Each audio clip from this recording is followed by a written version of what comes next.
ಸುದಿನ ನಿನ್ನ ಜನುಮದಿನ ಸಂತೋಷದ ಶುಭ ಸುದಿನ.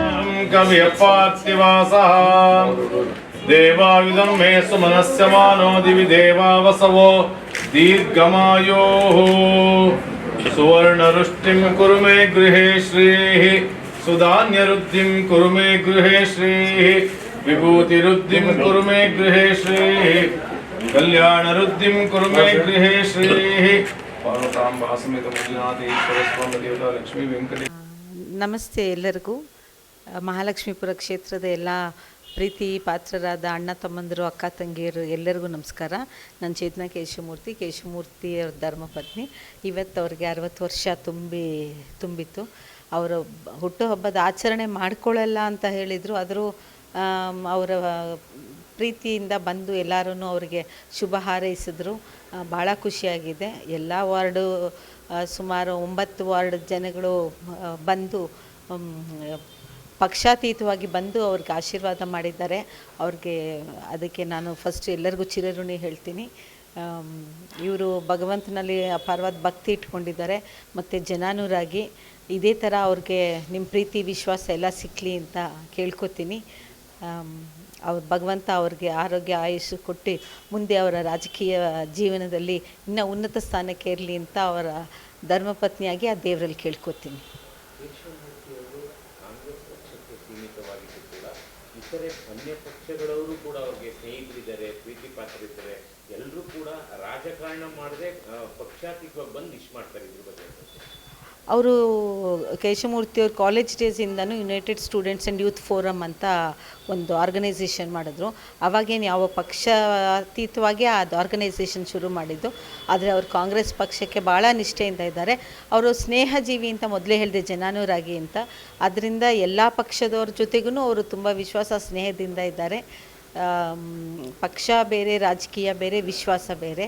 ಅವರು ಭಾಳ ಜನರ ಜೊತೆ ತುಂಬ ಒಳ್ಳೆ ಸಂಪರ್ಕ ಇಟ್ಕೊಂಡಿದ್ದಾರೆ. ಹಾಗೆ ಅವ್ರು ಮಾಡ್ತಕ್ಕಂಥ ಒಂದು ಸಮಾಜ ಸೇವೆಗಳಲ್ಲಿ ಯಾವುದೇ ರಾಜಕಾರಣದ ಗುರಿ ಇಟ್ಕೊಂಡು ಅವರು ಒಂದು ಸಮಾಜ ಸೇವೆ ಮಾಡಲ್ಲ. ಅದ್ರ ಬಗ್ಗೆ ಹೌದು, ಖಂಡಿತ. ಯಾಕಂದರೆ ಈಗ ಕಾರ್ಪೊರೇಷನ್ ಎಲೆಕ್ಷನ್ ಆಗಿ 2015 ಆಗಿದ್ದು. ಹಾಗೆ 10 ವರ್ಷ ಆಯಿತು, ಆಗಿಲ್ಲ. ಆದರೂ ಇವರು ಜನಸಂಪರ್ಕ ಬಿಟ್ಟಿಲ್ಲ. ಮತ್ತು ಕ್ಷೇತ್ರಕ್ಕೆ ಹೋಗಿ ಅವರ ಕಷ್ಟ ಸುಖ ವಿಚಾರಿಸೋದು, ಇವರ ಕೈಲಾದ್ದು ಇವರು ನಮ್ಮ ಪಕ್ಷ ಇದೆ ಅಥವಾ ಇಲ್ಲಿಂದ ದುಡ್ಡು ಬರುತ್ತೆ ಅದನ್ನು ನೋಡೋದಿಲ್ಲ. ಪ್ರತಿಯೊಂದು ಕಷ್ಟಗಳಿಗೂ ಸ್ಪಂದಿಸ್ತಾರೆ. ಕಸ ಎತ್ತೋದಿರ್ಬೋದು, ನೀರು ಬರ್ದಲೇ ಇರ್ಬೋದು, ರೋಡ್ ಕಟ್ಟಿಂಗ್ ಇರ್ಬೋದು, ಮನೆ ಕಟ್ಟೋ ವಿಚಾರ ಇರ್ಬೋದು. ಇವ್ರಿಗೆ ಪರಿಚಯ ಇರೋ BBMP ಕಡೆ ಎಲ್ಲ ಹೇಳಿಬಿಟ್ಟು ಯಾರು ಏನು ಬಡವ್ರಿಗೆ ಕಷ್ಟ ಆಗಬಾರ್ದು, ಹಣ ಮನೆ ಕಟ್ಟೋದಾಗಲಿ ಇನ್ನು ನೀರಿಗಾಗಲಿ ಕನೆಕ್ಷನ್ನಿಗೆ ಕಷ್ಟ ಆಗಬಾರ್ದು ಅಂತಂದ್ಬಿಟ್ಟು ಎಲ್ಲರ ಹತ್ರ ಮಾತಾಡ್ತಾರೆ. ಅದರಿಂದ ಜನ ಇವ್ರನ್ನ ಹುಡುಕೊಂಡು ಬರ್ತಾರೆ. ಇವರು ಇವಾಗ ಅಧಿಕಾರ ಇಲ್ದಲೇ ಇದ್ರೂ ಇವ್ರನ್ನ ಕಾರ್ಪೊರೇಟರ್ ಅಂತಲೇ ಅವ್ರು ಅಡ್ರೆಸ್ ಮಾಡೋದು. ಅವರ ಕಷ್ಟಗಳಿಗೆ ಇವ್ರ ಮಿತಿ ಮೀರಿ, ಇವರು ಕೈಲಿ ಆಗದಲ್ಲೇ ಇದ್ದರೂ ಮಿತಿ ಮೀರಿ ಇವರು ಸಹಾಯ ಮಾಡ್ತಾರೆ. ಅದರಿಂದ ಅವರು ಜನಾನುರಾಗಿ ಅಂತ ಹೇಳೋಕ್ಕೆ ಇಷ್ಟಪಡ್ತೀನಿ. ನೀವು ಹೇಳ್ದಂಗೆ ಅವರು ಅಧಿಕಾರದಲ್ಲಿ ಇಲ್ಲದೆ ಹೋದರೂ ಕೂಡ ಸಾಕಷ್ಟು ಜನ ಅಭಿಮಾನಿಗಳು, ಸ್ನೇಹಿತರು, ಪ್ರೀತಿ ವರ್ಷದಿಂದ ವರ್ಷಕ್ಕೆ ಹೆಚ್ಚು ಬರ್ತಿದ್ದಾರೆ. ಮತ್ತು ಅಲ್ಲಲ್ಲೇ ಎಲ್ಲ ಕಡೆ ಕ್ಷೇತ್ರದಲ್ಲಿ ಹುಟ್ಟುಹಬ್ಬದ ಒಂದು ಕಾರ್ಯಕ್ರಮಗಳನ್ನ ಆಯೋಜನೆ ಮಾಡಿ ಇವ್ರು ಕರೆದು ಕೇಕ್ ಕತ್ತರಿಸಿ ವಿಜೃಂಭಣೆಯಿಂದ ಹುಟ್ಟುಹಬ್ಬ ಆಚರಿಸ್ತಾರೆ. ತಮಗೇನು ಅನಿಸುತ್ತೆ ಇದೆಲ್ಲ ನೋಡಿದಾಗ? ನಮ್ಮ ಮಹಾಲಕ್ಷ್ಮೀಪುರಂ ವಾರ್ಡ್ ಕಾರ್ಪೊರೇಟರ್ ಆದ 2010ನೇ ಇಸ್ವಿನಲ್ಲಾದರು. 15ನೇ ಇಸ್ವಿನಲ್ಲೂ 2ನೇ ಬಾರಿಗೆ ಇವರೇ ಅತ್ಯಂತ ಗೆಲುವು ಸಾಧಿಸಿದ್ರು. 2000 ಆಮೇಲೆ ಇವ್ರಿಗೆ ಪಕ್ಷದಿಂದ ಕರೆ ಬಂದಾಗ ಇವರು MLA ಎಲೆಕ್ಷನ್ನಿಗೆ ನಿಲ್ಲಬೇಕಾಯಿತು. MLA ಎಲೆಕ್ಷನ್ ನಿಂತಾಗ ಇವರ ವಾರ್ಡ್ಗಳು, ಇವರ ಜನ ಅಭಿಮಾನಿಗಳು ಇನ್ನೂ ಹೆಚ್ಚಷ್ಟಾದರು. ಮೊದಲು ನಮ್ಮ ಒಂದು ಮಹಾಲಕ್ಷ್ಮೀಪುರ ವಾರ್ಡ್ ಮಾತ್ರ ಸೀಮಿತ ಆಗಿತ್ತು. ಆಮೇಲೆ ಈಗ 9 ವಾರ್ಡ್ ಆಯಿತು. ಈ ಕ್ಷೇತ್ರ ತುಂಬ ದೊಡ್ಡದಾಯಿತು. ಅದರಿಂದ ಈ ಎಲ್ಲ ಕ್ಷೇತ್ರದಲ್ಲೂ ಓಡಾಡ್ಕೊಂಡಿರೋದ್ರಿಂದ ಇವ್ರಿಗೆ ಅಭಿಮಾನಿಗಳು ಜಾಸ್ತಿ ಆದರು. ಮತ್ತು ರಾಜಕೀಯ ಒಂದು ಬೇರೆ ಕಡೆ. ಇವ್ರಿಗೆ ಮೊದಲಿಂದನೂ ಇವ್ರಿಗೆ ಜನಸೇವೆ ಮಾಡಿಕೊಂಡೇ ಬಂದಿದ್ದಾರೆ. ರಾಜಕೀಯ ಒಂದು ಹೆಸರಾಯ್ತು ಅಷ್ಟೇ ಇವರಿಗೆ. ಇವರು ರಕ್ತದಲ್ಲೇ ಬಂದಿದೆ. ಇವ್ರ ತಂದೆ ತಾತಂದರಿಂದ ಹಿಡಿದು ಇವ್ರಿಗೆ ಸಮಾಜ ಸೇವೆ ಮತ್ತು ಬಡವ್ರಿಗೆ ಹೋಗೊಡೋದು, ಅವ್ರಿಗೆ ಕಷ್ಟಕ್ಕೆ ಆಗೋದು ಇವ್ರಿಗೆ ಮೊದಲಿಂದ ಆಗಿ ಬಂದಿದೆ. ಇದೇ ಮುಂದುವರ್ಸ್ಕೊಂಡು ಹೋಗಲಿ ಅಂತ ದೇವರಲ್ಲಿ ಕೇಳ್ಕೊತೀನಿ. ಇವರು ಜನಾನುರಾಗಿ ಅನ್ನೋದಕ್ಕೆ ಇವರು ಮೊದಲು ಆದ್ಯತೆ ಕೊಡೋದೇ ಆರೋಗ್ಯಕ್ಕಾಗಿ.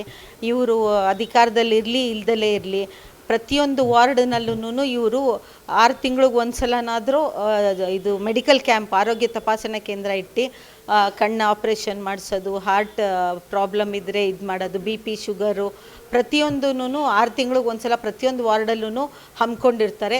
ಜನನೂ ಇವ್ರಿಗೆ ಕಾರ್ಯಕರ್ತರು ಹಾಗೆ ಕೈ ಜೋಡಿಸ್ತಾರೆ. ಇದನ್ನು ಮಾಡಿಕೊಂಡೇ ಬಂದಿದ್ದಾರೆ. ಇದು ಯಾವುದು ರಾಜಕೀಯ ಉದ್ದೇಶ ಅಲ್ಲ.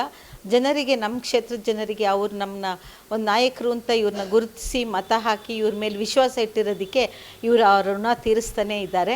ಮುಂದೆನೂ ಹೀಗೆ ನಡೆಸ್ಕೊಂಡು ಹೋಗ್ತಾರೆ.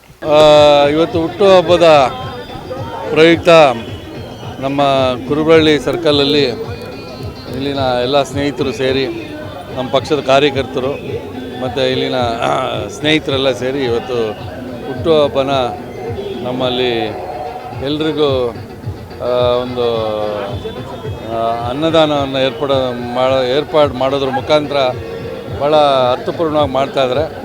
ಇಲ್ಲಿ ಭಾಳ ಜನ ಅದರ ಒಂದು ಪ್ರಯೋಜನವನ್ನು ಸಹ ಪಡಿತಾ ಇದ್ದಾರೆ ಅಂತೇಳಿ ಈ ಸಂದರ್ಭದಲ್ಲಿ ಹೇಳಲಿಕ್ಕೆ ಇಷ್ಟಪಡ್ತೀನಿ. ಈ ಯಾರು ನಮ್ಮ ಆನಂದ್ ನಾಯ್ಡು ಅವರು ಆರ್ಗನೈಸ್ ಮಾಡಿರೋದು ನಿಜಕ್ಕೂ ಭಾಳ ಸಂತೋಷವಾದಂಥ ವಿಚಾರ. ಈ ಇಂಥ ಹುಟ್ಟುಹಬ್ಬಗಳು ಬಡವರ ಸೇವೆಗೆ ಮೀಸಲಿರಬೇಕು ಅನ್ನೋದು ನನ್ನ ಅಭಿಲಾಷೆ. ಇವರೆಲ್ಲ ಸಂತೋಷದಿಂದ ಇವತ್ತು ಆಚರಣೆ ಮಾಡ್ತಾ ಇರೋದು ನಿಜಕ್ಕೂ ಸಂತೋಷ ತಂದಿದೆ.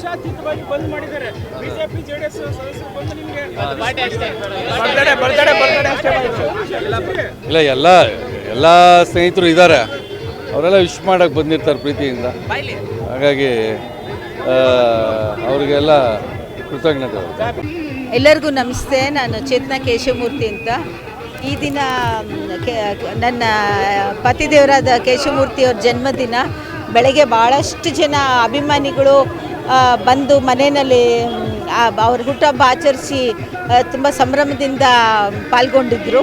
ಇವಾಗ ನಮ್ಮ ಕಾರ್ಯಕರ್ತರು ಆನಂದ್ ನಾಯ್ಡು ಮತ್ತು ಅನೇಕ ಕಾಂಗ್ರೆಸ್ ಕಾರ್ಯಕರ್ತರು, ವೀರಣ್ಣ ಇವರೆಲ್ಲ ಸೇರಿಕೊಂಡು ಇಲ್ಲಿ ಚಾಲುಕ್ಯ ಯುವಕರ ಸಂಘ, ಡಾಕ್ಟರ್ ರಾಜ್ಕುಮಾರ್ ಅವ್ರ ಕಟ್ಟ ಅಭಿಮಾನಿ, ನಾನು ಕೇಶವಮೂರ್ತಿ ಅವರಿಬ್ಬರೂ ಅವರ ಮುಂದೆ ಈ ಒಂದು ಹುಟ್ಟುಹಬ್ಬದ ಕಾರ್ಯಕ್ರಮ ಅನ್ನದಾನ ಸಂತರ್ಪಣೆ ಇಟ್ಕೊಂಡಿದ್ದಾರೆ. ಭಾಳ ಸಂತೋಷ ಆಗಿದೆ. ಇದಕ್ಕೆ ಏನು ಹೇಳಬೇಕು ಅಂತ ನಮಗೆ ಮಾತೇ ಬರ್ತಾ ಇಲ್ಲ. ತುಂಬ ತುಂಬ ತುಂಬ ಸಂತೋಷ ಮತ್ತು ಧನ್ಯವಾದ. ಇದನ್ನು ಆರ್ಗನೈಸ್ ಮಾಡಿರೋರಿಗೆ. ಅನ್ನದಾನಕ್ಕಿಂತ ಬೇರೆ ಶ್ರೇಷ್ಠವಾದ ದಾನ ಇಲ್ಲ ಅಂತಾರೆ. ಸಾವಿರಾರು ಸಂಖ್ಯೆಯಲ್ಲಿ ಬಂದು ಜನ ಊಟ ಮಾಡ್ತಾ ಇದ್ದಾರೆ. ನಮ್ಗೆ ತುಂಬ ಸಂತೋಷ ಆಗಿದೆ. ಭಗವಂತ ಎಲ್ಲರೂ ನಮಗೆ ಈ ಒಂದು ಆಶೀರ್ವಾದ ಮಾಡಿದ್ದಕ್ಕೆ ನಾನು ಅವ್ರಿಗೂ ಎಲ್ಲರಿಗೂ ಕೃತಜ್ಞತೆಗಳನ್ನು ಅರ್ಪಿಸ್ತೀನಿ.